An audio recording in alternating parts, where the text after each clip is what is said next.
Hello, beautiful souls, and welcome to another episode of the Earthy Joan podcast. I'm Maya, and today is a very special day, February 27th, 2025. It is 9:32 at night, so you might not be listening to this tonight. You might hear it tomorrow, but the new moon will be here for a few days. So the new moon is in Pisces, and this is a powerful moment for deep inner renewal and soulful reflection. And this aligns so well with what's been coming up for me in my present reality, because I knew I was shifting. I knew that I was pivoting in a direction that was forcing me to put my blinders on and just go headfirst into my goals, get into my creative bag and just pump this content out, not only, work on my creativity, but also it had me go on this self-reflective journey, just over the past few years. And I had to remember who I was in a later time in my life. I want to say it was about 2017, right? Where I really started to get into astrology and numerology and really use it as a tool in my life.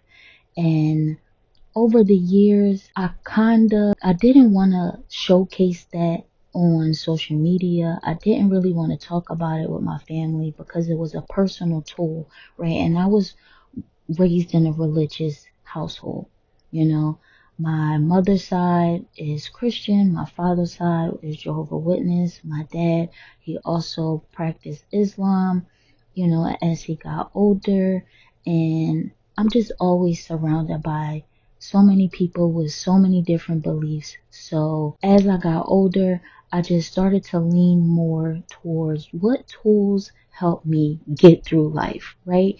And there was a blockage there because, a while back during that time where I started to study it, I ended up posting it on my social media on Facebook, and a family member of mine was just like, totally against it. I didn't crash out. I crashed out in a very respectful way. You know what I mean? Like, I know that I'm a good person, but you can't tell me that I'm a devil worshiper or I'm evil just because I'm using a tool to understand myself better, right?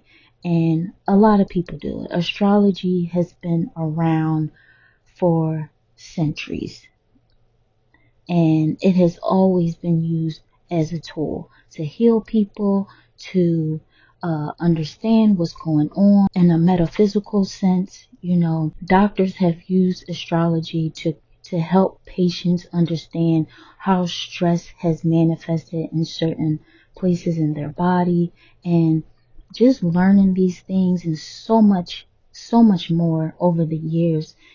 Just astrology and numerology had become a very prominent tool in my self-care practice, and just learning to love myself and understand myself and reading my chart and, resonating with the things that I was reading. It just gave me an entire different outlook on life.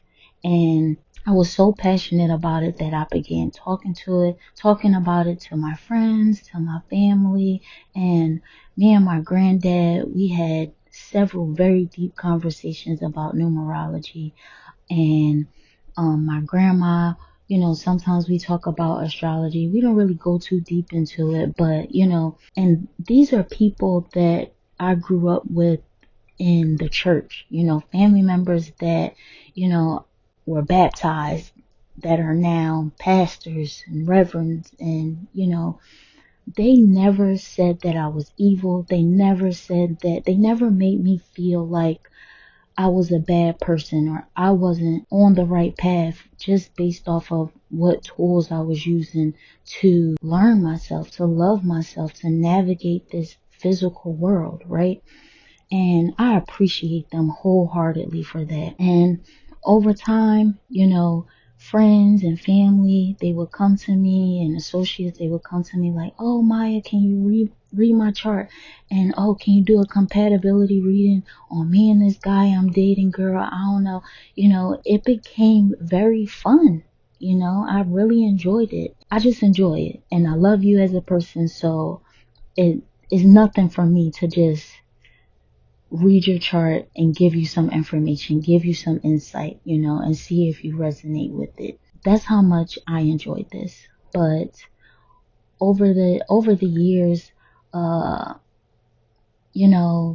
just hearing how people felt about astrology and numerology kinda just influenced me to not talk about it as much, especially not share it on social media, because I really don't like how people only think that they're just their sun sign, or they're just their sun, moon, and rising sign, where it's so much deeper than that. It's so much deeper than that. And that's what I really enjoyed learning about. I got on a phone call with my aunt the other day, and I haven't been posting on social media in a few weeks. I went on vacation. I just been really resting and reflecting and figuring things out. And I just wasn't passionate about constantly posting just the basic education of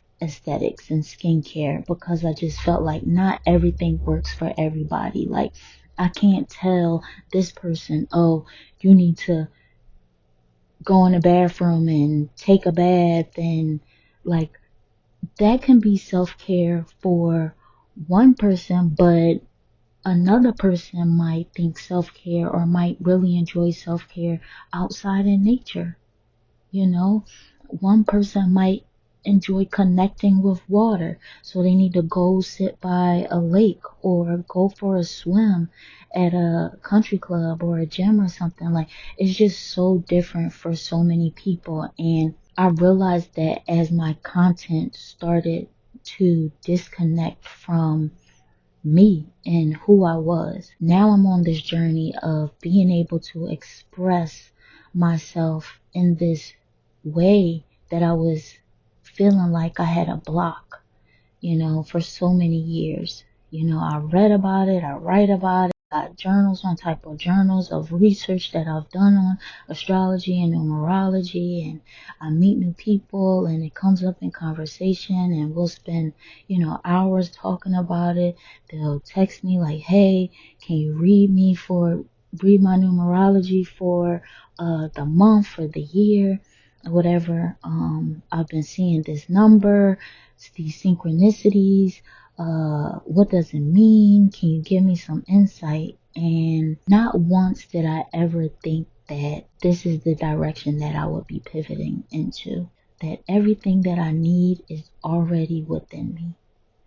Everything I need, I already have. I've already been doing. I've already learned. I'm already seeking. I'm already leaning into. And me as a Sagittarius, I'm always a seeker of knowledge. And I found myself wanting to do this and wanting to learn that, and wanting to learn this and wanting to learn that. Like, just being a collector of information. When I really just, this Pisces new moon, this energy has been creeping up on me, right? And it's really been showing me, you don't need to invest in another course, girl. You don't need to spend another dollar on another course to learn another thing. Everything that you need to express yourself, you already know. You're already learning. You already got the books. You already got the course. You already got the information. You already have access to these resources, and it's time for you to share them. So this Pisces energy is soft yet so transformative. It invites us to release old emotional patterns, trust our intuition, these intuitive nudges that we get. They may not be loud, but we could be folding clothes. For example, I was folding clothes, and I had got that intuitive nudge. Like, girl, your content can be related to astrology and numerology. However we going to do it, girl, just start. We don't have to have it all figured out, but just start. Just do it. It awakens Pisces. It awakens this creative spirit. And that's where I am today. Whether you hear this podcast today or tomorrow or the day after that, Pisces has a lasting effect on people because Pisces, it encompasses all the energies of the other zodiac signs that preceded. And that's what makes Pisces so special. It brings all of these energies into one. Today, we're diving into how you can harness the celestial energy to reset, recharge, and realign with your truest self. Find a quiet space, take a few deep breaths, and allow yourself to let go of lingering emotional baggage. What my aunt said to me when I first posted about astrology and numerology on my Facebook page, it lingered with me for years. I didn't let it go. I didn't let it go. And it started to turn into a brick and then another brick. And then those bricks became a wall that I just turned into a boundary, right? So I didn't want to talk about these things, my spiritual background. I didn't want to talk about astrology and numerology and things, my spiritual journey on social media because I didn't want to be judged by the people that I love the most, the people that are my blood, right? And then I saw a post the other day.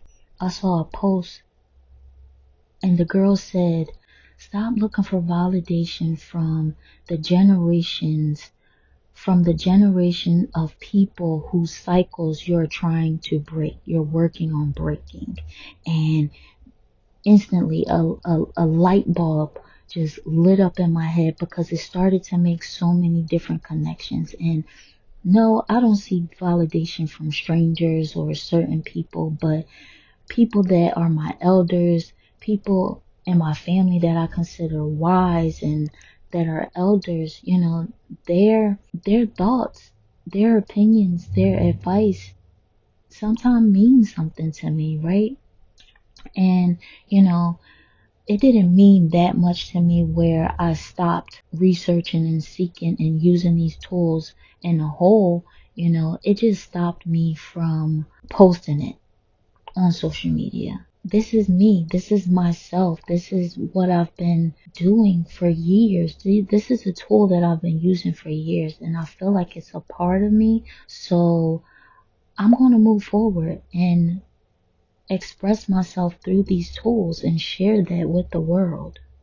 So that block was broken. Keep a journal. I'm always journaling. I'm always writing something down. If it's an idea, if it's something that I see on social media, Instagram post, that an affirmation that inspires me, a quote that I hear from a podcast that I'm listening to every day, just a thought, a rhyme, a rhythm, or something. I'm always, whatever is coming to my head, I'm writing it down. I have to record it somehow, because all of these are little nudges into the path that I'm supposed to be on, and these synchronicities are confirmations that I'm on the right path. Whether it's writing or painting or simply daydreaming, meditating, allow your creative energy to flow freely. Turn off the TV, turn off the music, turn off the noise. Whatever noise you can control, shut it off. Find a quiet space and allow Pisces to be your muse, right? Just allow your mind to just flow freely without any reservation, without any judgment. Just observe. Be an observer for once. Be an observer of your thoughts for once. Don't attach to them, just allow your thoughts to just flow and flow and flow and flow. you'll get those nudges, you'll get those things like those aha moments. When you pray about things, sometimes you don't instantly get your answer or get what you want. You got to be patient and wait for it. So prioritize your self-care. Dedicate time today, tomorrow, the day after that for a nurturing self-care ritual. And when you get a chance, just take a moment to set your intentions from the heart. Ask yourself, what do I need to release? What do I truly desire to invite into my life? And let that gentle energy of Pisces guide you into manifesting your deepest aspirations. So I'd love to hear about your experiences with today's new moon. Share your reflections using the Earthy John on social media so we can all celebrate this moment of cosmic renewal together. Thank you for joining me on this journey of transformation. I'm Maya, wishing you a deeply restorative new moon in Pisces. Until next time, stay aligned, stay radiant, and keep glowing from the inside out.